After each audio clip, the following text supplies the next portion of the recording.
Feliz y bendecido día, aprendiendo un curso de milagros. El secreto de la verdadera oración es olvidarte de las cosas que crees necesitar. Pedir algo específico es igual que ver el pecado primero y luego perdonarlo. Del mismo modo, al orar pasas por alto tus necesidades específicas, tal como las ves, y las dejas en manos de Dios. Ahí se convierten en los regalos que le haces, pues le dicen que no antepondrás otros dioses a Él, ni que quieres otro amor que el suyo. Este libro es un comienzo, no un final.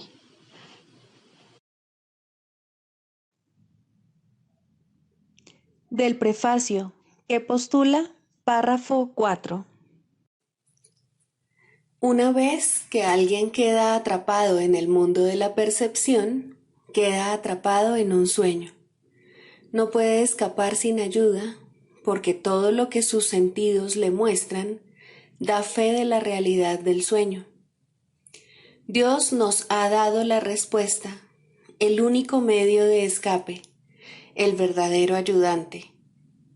La función de su voz, su Espíritu Santo, es mediar entre los dos mundos. El Espíritu Santo puede hacer eso porque, si bien por una parte conoce la verdad, reconoce también nuestras ilusiones, aunque no cree en ellas. El objetivo del Espíritu Santo es ayudarnos a escapar del mundo de los sueños, enseñándonos cómo cambiar nuestra manera de pensar y cómo corregir nuestros errores. El perdón es el recurso de aprendizaje excelso que el Espíritu Santo utiliza para llevar a cabo ese cambio en nuestra manera de pensar. El curso, no obstante, ofrece su propia definición de lo que en realidad es el perdón, así como también de lo que es el mundo.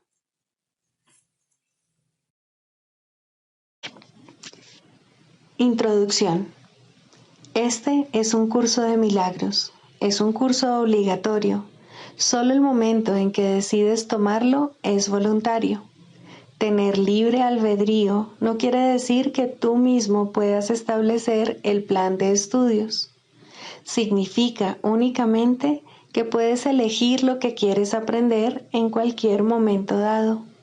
Este curso no pretende enseñar el significado del amor, pues eso está más allá de lo que se puede enseñar. Pretende, no obstante, despejar los obstáculos que impiden experimentar la presencia del amor, el cual es tu herencia natural.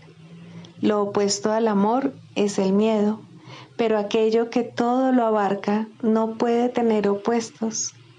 Este curso puede, por lo tanto, resumirse muy simplemente de la siguiente manera. Nada real puede ser amenazado. Nada irreal existe. En esto radica la paz de Dios.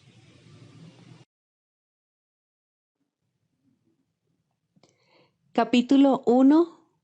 El significado de los milagros. Primero, principios de los milagros. Principio 29. Los milagros alaban a Dios a través de ti. Lo alaban al honrar a sus creaciones, afirmando así la perfección de las mismas. Curan porque niegan la identificación con el cuerpo y afirman la identificación con el espíritu.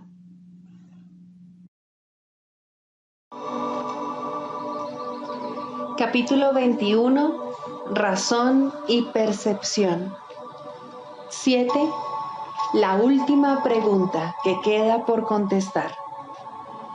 ¿No te das cuenta de que todo tu sufrimiento procede de la extraña creencia de que eres impotente? Ser impotente es el precio del pecado. La impotencia es la condición que impone el pecado, el requisito que exige para que se pueda creer en él. Solo los impotentes podrían creer en el pecado. La enormidad no tiene atractivo excepto para los insignificantes. Y solo los que primero creen ser insignificantes podrían sentirse atraídos por ella. Traicionar al Hijo de Dios es la defensa de los que no se identifican con Él.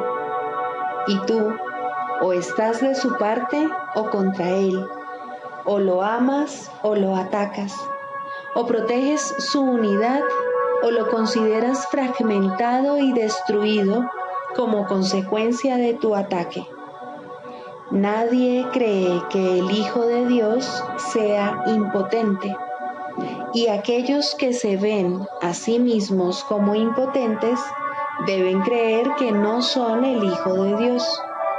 ¿Qué podrían ser, entonces, sino su enemigo? ¿Y qué podrían hacer, sino envidiarle su poder y, como consecuencia de su envidia, volverse temerosos de dicho poder?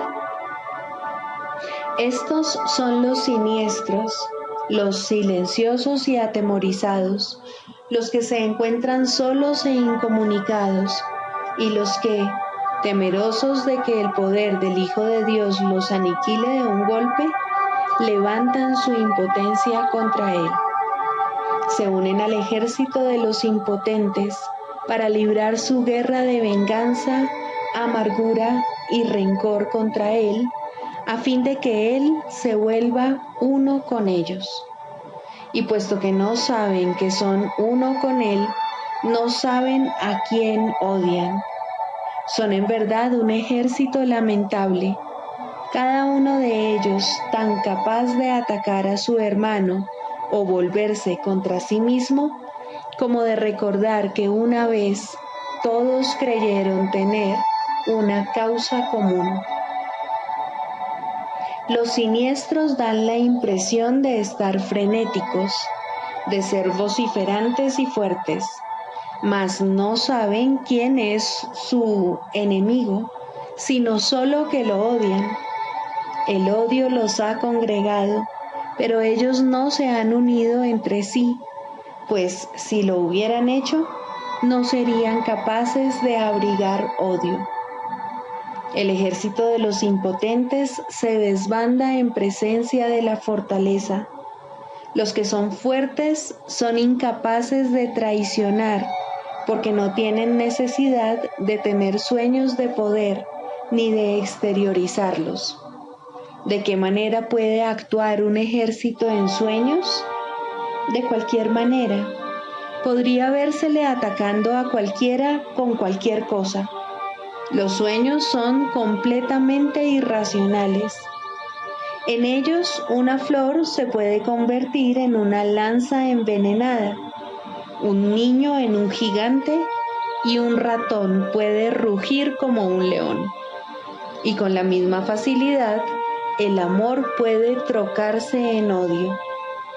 Esto no es un ejército, sino una casa de locos. Lo que parece ser un ataque concertado no es más que un pandemonium. El ejército de los impotentes es en verdad débil. No tiene armas ni enemigo. Puede ciertamente invadir el mundo y buscar un enemigo, pero jamás podrá encontrar lo que no existe.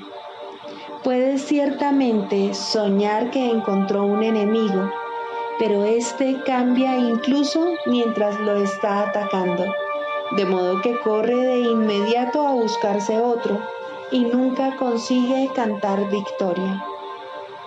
Y a medida que corre, se vuelve contra sí mismo, pensando que tuvo un pequeño atisbo del gran enemigo que siempre elude su ataque asesino, convirtiéndose en alguna otra cosa. Cuán traicionero parece ser ese enemigo que cambia tanto que ni siquiera es posible reconocerlo. El odio, no obstante, tiene que tener un blanco. No se puede tener fe en el pecado sin un enemigo. Quien que crea en el pecado ¿Podría atreverse a creer que no tiene enemigos? ¿Podría admitir que nadie lo hizo sentirse impotente? La razón seguramente le diría que dejase de buscar lo que no puede ser hallado. Sin embargo, tiene primero que estar dispuesto a percibir un mundo donde no hay enemigos. No es necesario que entienda cómo sería posible que él pudiese ver un mundo así. Ni siquiera debería tratar de entenderlo, pues si pone su atención en lo que no puede entender, no hará sino agudizar su sensación de impotencia y dejar que el pecado le diga que su enemigo debe ser él mismo. Pero deja que se haga a sí mismo las siguientes preguntas con respecto a las cuales tiene que tomar una decisión para que esto se lleve a cabo por él. ¿Deseo un mundo en el que gobierno yo en lugar de uno que me gobierna a mí? ¿Deseo un mundo en el que yo soy poderoso en lugar de uno en el que soy impotente? ¿Deseo un mundo en el que no tengo enemigos y no puedo pecar? ¿Y deseo ver aquello que negué porque es la verdad?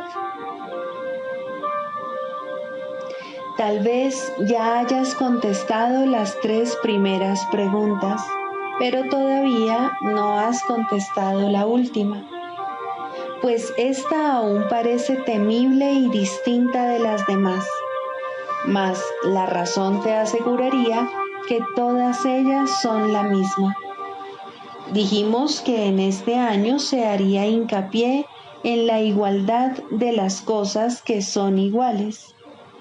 Esta última pregunta, que es en verdad la última, acerca de la cual tienes que tomar una decisión, todavía parece encerrar una amenaza para ti que las otras ya no poseen. Y esta diferencia imaginaria da testimonio de tu creencia de que a lo mejor la verdad es el enemigo con el que aún te puedes encontrar. En esto parece residir, pues, la última esperanza de encontrar pecado y de no aceptar el poder. No olvides que la elección entre el pecado y la verdad, o la impotencia y el poder, es la elección entre atacar y curar. Pues la curación emana del poder y el ataque de la impotencia. Es posible que quieras curar a quien atacas, y el que deseas que sane tiene que ser aquel que decidiste que estuviese a salvo del ataque. ¿Y qué otra cosa podría ser esta decisión sino la elección entre verle a través de los ojos del cuerpo o bien permitir que te sea revelado a través de la visión? La manera en que esta decisión da lugar a sus efectos no es tu problema, pero tú decides lo que quieres ver. Este es un curso acerca de causas, no de efectos. Considera detenidamente qué respuesta vas a dar a esa última pregunta que todavía no has contestado y deja que la razón te diga que debe ser contestada y que su contestación reside en las otras 3. Te resultará evidente entonces que cuando observes los efectos del pecado en cualquiera de sus formas, lo único que necesitarás hacer es simplemente preguntarte a ti mismo lo siguiente: ¿es esto lo que quiero ver? ¿Es esto lo que deseo?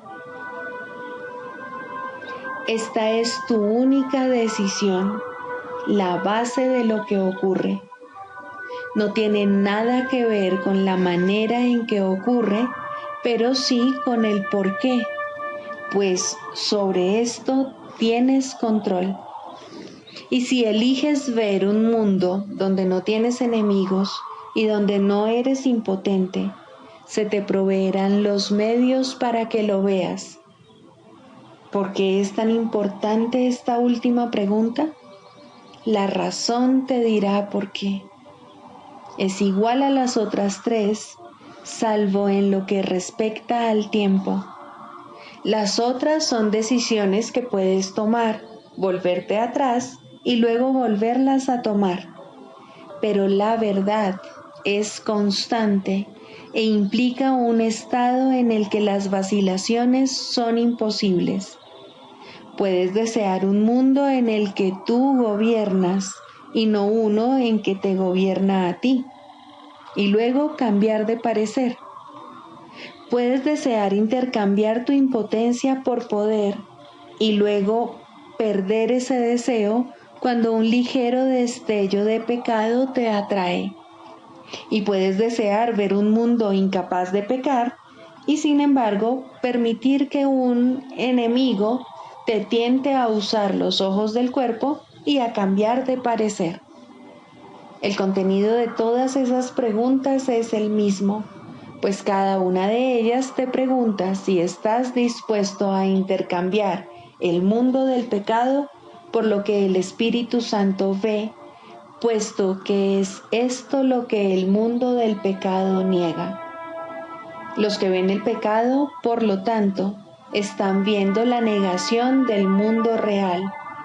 Sin embargo, la última pregunta suma a tu anhelo de querer ver el mundo real el deseo de permanencia, de tal forma que ese deseo se convierta en el único que tengas. Si contestas esta última pregunta con un sí, añades sinceridad a las decisiones que ya has tomado con respecto a las demás, pues solo entonces habrás renunciado a la opción de poder cambiar de parecer nuevamente. Cuando eso deje de interesarte, las otras preguntas quedarán perfectamente contestadas. ¿Por qué crees que no estás seguro de que las otras preguntas hayan sido contestadas? ¿Sería acaso necesario plantearlas con tanta frecuencia si ya se hubiesen contestado? Hasta que no se haya tomado la decisión final, la respuesta será a la vez un sí y un no, pues has contestado sí sin darte cuenta de que sí tiene que significar que no has dicho no. Nadie decide en contra de su propia felicidad, pero puede hacerlo si no se da cuenta de que eso es lo que está haciendo. Y si él ve su felicidad como algo que cambia constantemente, es decir, ahora es esto, luego otra cosa, y más tarde una sombra elusiva que no está vinculada a nada, no podrá sino decidir en contra de ella. La felicidad elusiva, la que cambia de forma según el tiempo o el lugar, es una ilusión que no significa nada. La felicidad tiene que ser constante porque se alcanza mediante el abandono del deseo de lo que no es constante. La dicha no se puede percibir excepto a través de una visión constante, y la visión constante solo se le concede a aquellos que desean la constancia. El poder del deseo del Hijo de Dios sigue siendo la prueba de que todo aquel que se considera a sí mismo impotente está equivocado. Desea lo que quieres y eso será lo que contemplarás y creerás que es real. No hay un solo pensamiento que esté desprovisto del poder de liberar o de matar, ni ninguno que pueda abandonar la mente del pensador o dejar de tener efectos sobre él.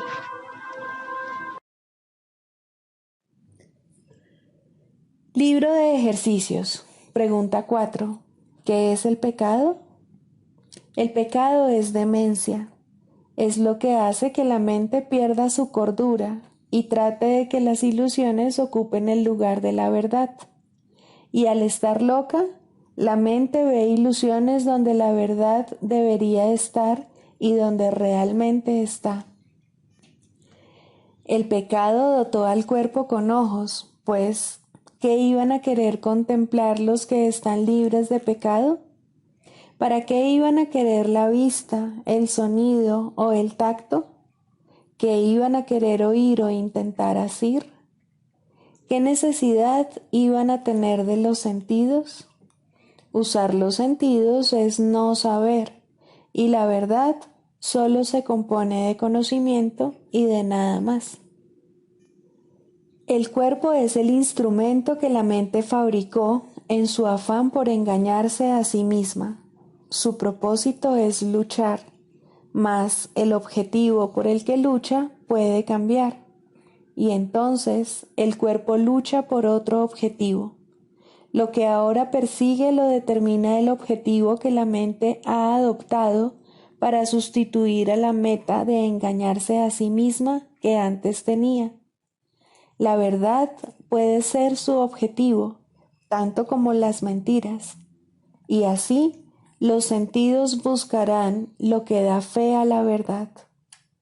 El pecado es la morada de las ilusiones, las cuales representan únicamente cosas imaginarias, procedentes de pensamientos falsos.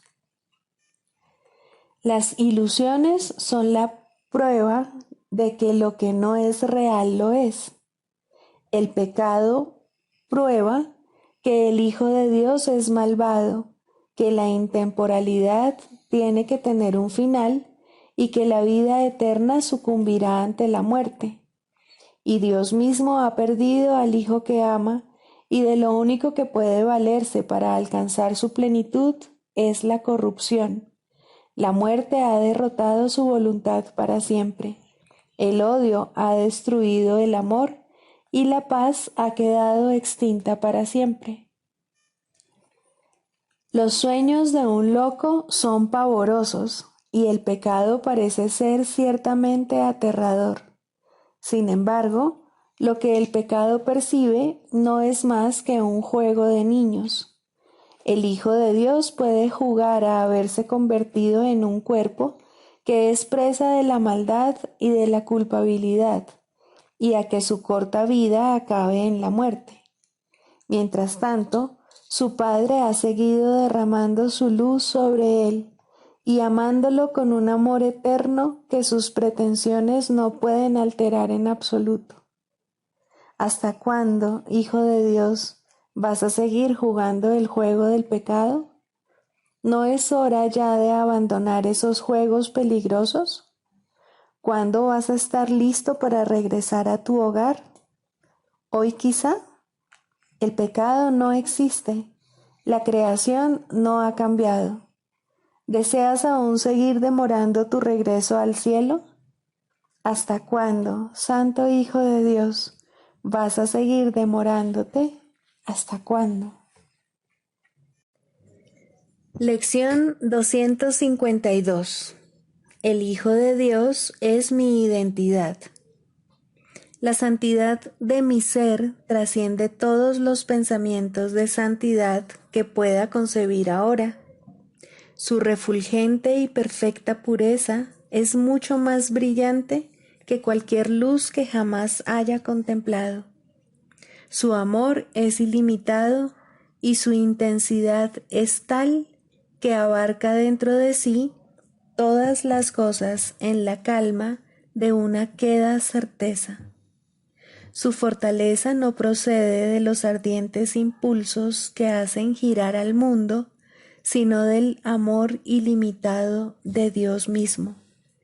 Cuán alejado de este mundo debe estar mi ser, y, sin embargo, cuán cerca de mí y de Dios. Padre, tú conoces mi verdadera identidad. Revélamela ahora a mí que soy tu Hijo, para que pueda despertar a la verdad en ti y saber que se me ha restituido el cielo.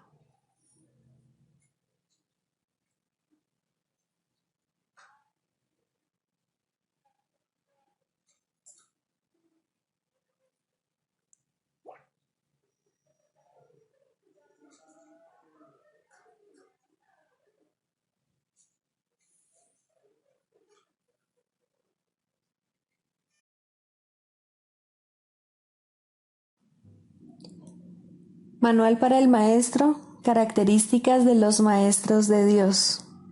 Fe.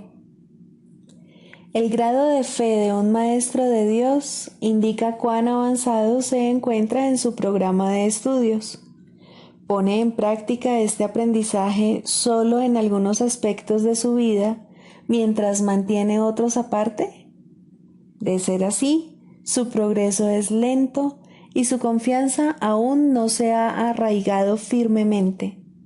La fe es la confianza que el Maestro de Dios tiene de que la palabra de Dios ha de resolver todas las cosas perfectamente, no solo algunas, sino todas.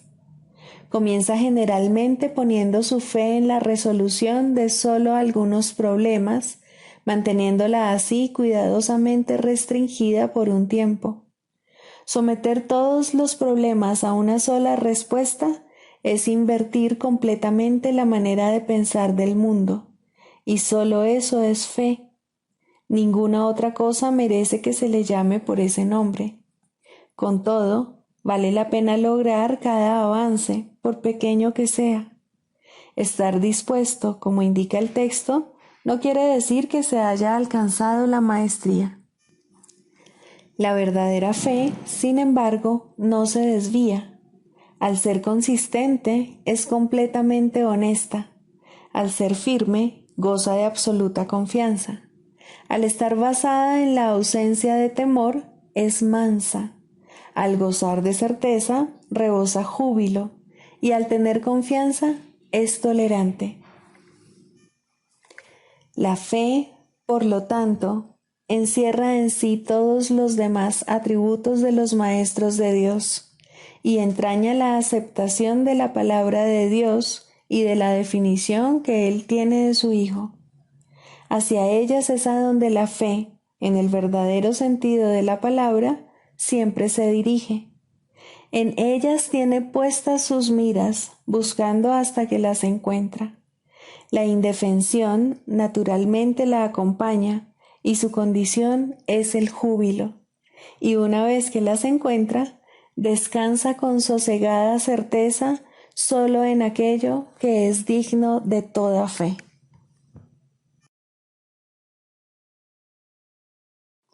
Manual para el maestro. Pregunta 9. ¿Se requieren cambios en las condiciones de vida de los maestros de Dios? Donde se requieren cambios es en las mentes de los maestros de Dios. Esto puede entrañar o no cambios en las condiciones externas. Recuerda que nadie está donde está por casualidad y que nada en el plan de Dios es al azar. Es bastante improbable que en la formación del nuevo maestro de Dios los primeros pasos a dar no sean cambios de actitud. No hay, sin embargo, una norma fija al respecto, toda vez que el entrenamiento es siempre altamente individualizado. Hay quienes son llamados a cambiar las circunstancias de sus vidas casi de inmediato, mas estos son generalmente casos especiales. A la gran mayoría se les proporciona un programa de entrenamiento que evoluciona lentamente, en el que se corrigen el mayor número posible de errores previos. Las relaciones personales, en especial, tienen que percibirse debidamente y se tiene que eliminar la piedra angular de la falta de perdón. De lo contrario, el viejo sistema de pensamiento mantendrá aún una base a donde poder regresar. A medida que el Maestro de Dios avanza en su formación, aprende más concienzudamente una lección, a no tomar decisiones por su cuenta, En lugar de ello, le pide a su maestro su respuesta, y es esta la que sigue como guía para sus acciones. Esto le resulta cada vez más fácil, a medida que aprende a abandonar sus propios juicios. Abandonar todo juicio, el requisito previo para poder oír la voz de Dios, es normalmente un proceso bastante lento, no porque sea difícil, sino porque se tiende a percibir como una afrenta. El entrenamiento del mundo tiene por meta el logro de un objetivo diametralmente opuesto al de nuestro programa. El mundo enseña que confiar en nuestro propio juicio es muestra de madurez y fortaleza. Nuestro programa enseña que abandonar todo juicio es la condición necesaria para la salvación.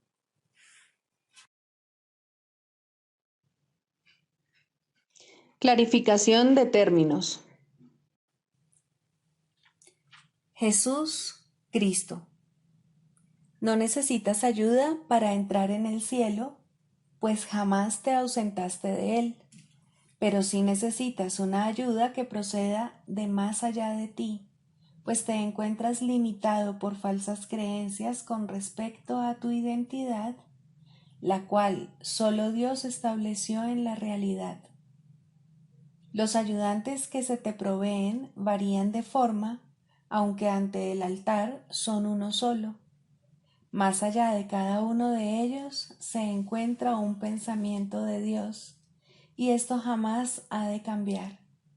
Pero sus nombres difieren por un tiempo, puesto que el tiempo necesita símbolos, siendo de por sí irreal. Sus nombres son legión, pero no nos extenderemos más allá de los nombres que el curso en sí plantea. Dios no provee ayuda, pues no sabe de necesidades. Sin embargo, Él crea todos los ayudantes que su Hijo pueda necesitar, mientras éste siga creyendo que sus fantasías son reales. Dale gracias a Dios por ellos, pues son quienes te conducirán de regreso a tu hogar. El nombre de Jesús es el nombre de uno que, siendo hombre, vio la faz de Cristo en todos sus hermanos y recordó a Dios.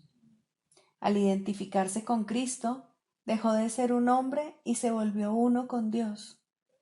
El hombre era una ilusión, pues parecía ser un ser separado que caminaba por su cuenta dentro de un cuerpo que aparentemente mantenía a su ser separado de su ser, como hacen todas las ilusiones. Pero, ¿quién puede salvar a menos que, al ver las ilusiones, las identifique como lo que son? Jesús sigue siendo un Salvador porque vio lo falso y no lo aceptó como la verdad. Cristo necesitó su forma para poder presentarse ante los hombres y salvarlos de sus ilusiones. En su completa identificación con el Cristo, el perfecto Hijo de Dios, su única creación y su felicidad, por siempre como Él y uno como Él, Jesús se convirtió en lo que todos vosotros no podéis sino ser. Mostró el camino para que le siguieras. Él te conduce de regreso a Dios porque vio el camino ante sí y lo siguió.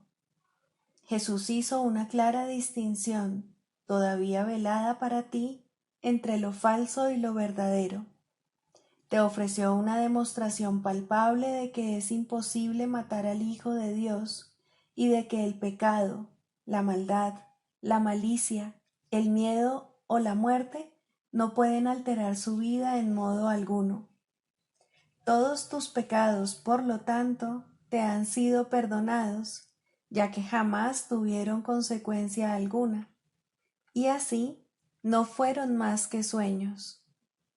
Levántate con aquel que te mostró esto, ya que se lo debes por haber compartido contigo tus sueños para que pudieran ser disipados, y todavía los comparte para mantenerse en unión contigo.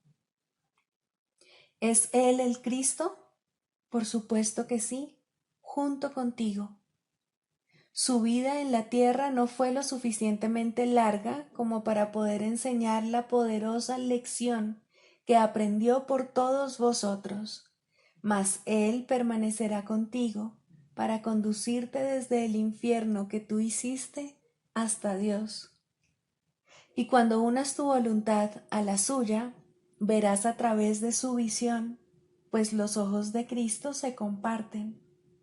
Caminar con Él es algo tan natural como caminar con un hermano al que conoces desde que naciste, pues eso es en verdad lo que Él es. Se han hecho amargos ídolos de aquel que solo quiere ser un hermano para el mundo. Perdónale tus fantasías y comprende lo mucho que amarías a un hermano así, pues Él por fin le brindará descanso a tu mente y la llevará contigo ante tu Dios. ¿Es Él el único ayudante de Dios? Por supuesto que no, pues Cristo adoptará muchas formas con diferentes nombres hasta que se reconozca la unicidad de todas ellas. Mas para ti, Jesús es el portador del único mensaje de Cristo acerca del amor de Dios. No tienes necesidad de ningún otro. Es posible leer sus palabras y beneficiarse de ellas sin aceptarle en tu vida, mas Él te ayudaría todavía más si compartieses con Él tus penas y alegrías y renunciases a ambas para hallar la paz de Dios. Con todo, lo que Él quiere que aprendas más que nada sigue siendo la lección que vino a enseñar, la cual reza así: la muerte no existe porque el Hijo de Dios es como su Padre. No puedes hacer nada que pueda alterar el amor eterno. Olvida tus sueños de pecado y de culpabilidad, y en su lugar, ven conmigo a compartir la resurrección del Hijo de Dios, y trae contigo todos aquellos que Él te ha enviado para que cuides de ellos como yo cuido de ti.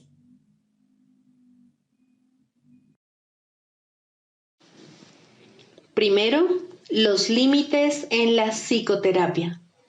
El resultado ideal, no obstante, rara vez se alcanza.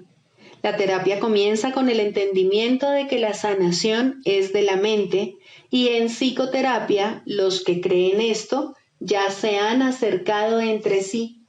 Puede ser que no lleguen mucho más lejos, pues nadie aprende más allá de su disposición. Sin embargo, los niveles de disposición cambian, y cuando el terapeuta o el paciente han alcanzado el siguiente, se les ofrecerá una relación que se adapta a su cambiante necesidad. Tal vez se unan de nuevo y avancen en la misma relación, haciéndola más santa. O tal vez cada uno de ellos se adentrará en otro compromiso. Ten por seguro, cada uno de ellos progresará. Los retrocesos son temporales.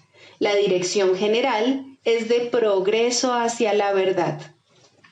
La psicoterapia de por sí no puede ser creativa. Este es uno de los errores que el ego fomenta, que es capaz de verdadero cambio y, por consiguiente, de verdadera creatividad.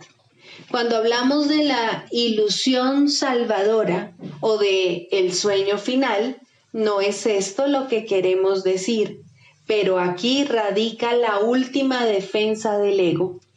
La resistencia es su manera de ver las cosas, su interpretación del progreso y del crecimiento. Estas interpretaciones estarán necesariamente equivocadas, puesto que son ilusorias. Los cambios que el ego busca no son cambios reales, son solo sombras más profundas o tal vez distintos patrones de nubes. Sin embargo, lo que está hecho de nada no puede ser llamado nuevo o diferente. Las ilusiones son ilusiones. La verdad es verdad. La resistencia, como se define aquí, puede ser característica tanto de un terapeuta como de un paciente. En ambos casos, le pone un límite a la psicoterapia porque restringe sus objetivos. El Espíritu Santo tampoco puede luchar contra las intrusiones del ego en el proceso terapéutico, pero Él esperará y su paciencia es infinita. Su meta es siempre totalmente indivisa. Cualesquiera que sean las resoluciones alcanzadas por el paciente y el psicoterapeuta con respecto a sus propias metas divergentes, no pueden llegar a reconciliarse completamente como una hasta que se unen con las suyas. Solo entonces acaba todo conflicto, pues solo entonces puede haber certidumbre. En forma ideal, la psicoterapia es una serie de encuentros santos en los que los hermanos se encuentran para bendecirse y recibir la paz de Dios. Y esto llegará a ocurrir algún día para todo paciente sobre la faz de la tierra, pues ¿quién, sino un paciente, podría haber llegado aquí? El terapeuta es solo un maestro de Dios un poco más especializado. Aprende mediante la enseñanza y cuanto más avanzado se encuentra, más enseña y más aprende. Pero cualquiera que sea la fase en la que se encuentra, hay pacientes que lo necesitan exactamente así. No pueden asimilar más de lo que él puede dar por el momento. Sin embargo, ambos finalmente hallarán la cordura. El canto de la oración. Cuarto, orar con otros. Hasta que, por lo menos, no comience el segundo nivel, uno no puede unirse a otros en oración, pues hasta ese punto, cada cual no puede sino pedir cosas diferentes. Mas, una vez que se ha cuestionado la necesidad de considerar a otro como un enemigo, y la razón para hacerlo se ha reconocido, aunque sea por un instante, resulta posible unirse a otros en oración. Los enemigos no comparten una misma meta. En esto se basa su enemistad. Sus deseos particulares son sus arsenales, sus fortalezas de odio. La clave para alcanzar un nivel aún más alto de oración radica en este sencillo pensamiento, en este cambio de mentalidad. Tú y yo caminamos juntos. Ahora es posible ser de ayuda en la oración y de esta manera tú mismo podrás subir un peldaño más. Con este paso se inicia el ascenso más rápido, pero todavía quedan muchas lecciones por aprender. El camino está libre y despejado y hay motivos para sentirse esperanzado. Aún así, es posible que al comienzo lo que piden, incluso aquellos que se unen en oración, no sea la meta a la que la oración debería realmente aspirar.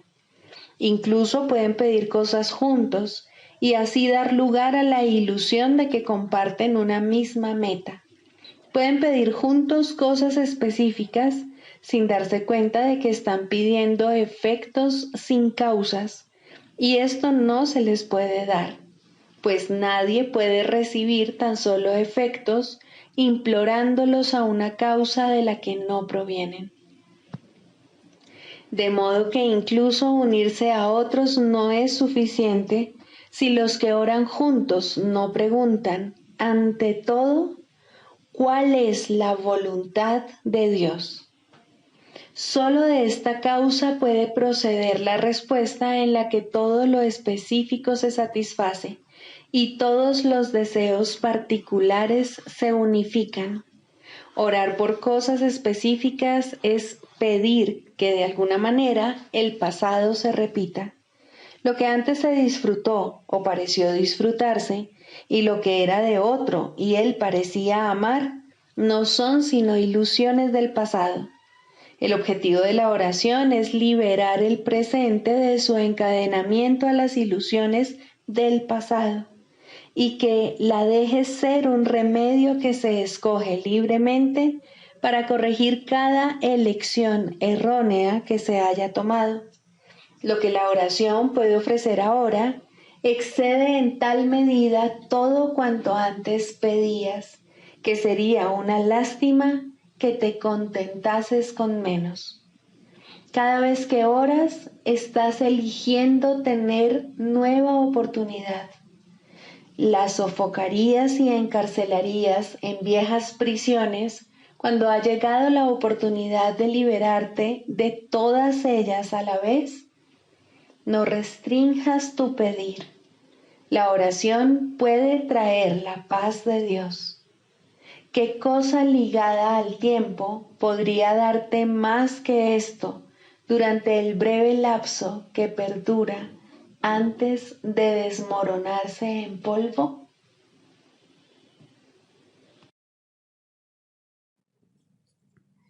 Sigamos a Jesús haciendo del perdón algo tan natural como respirar y algo tan vital como el aire. Amén.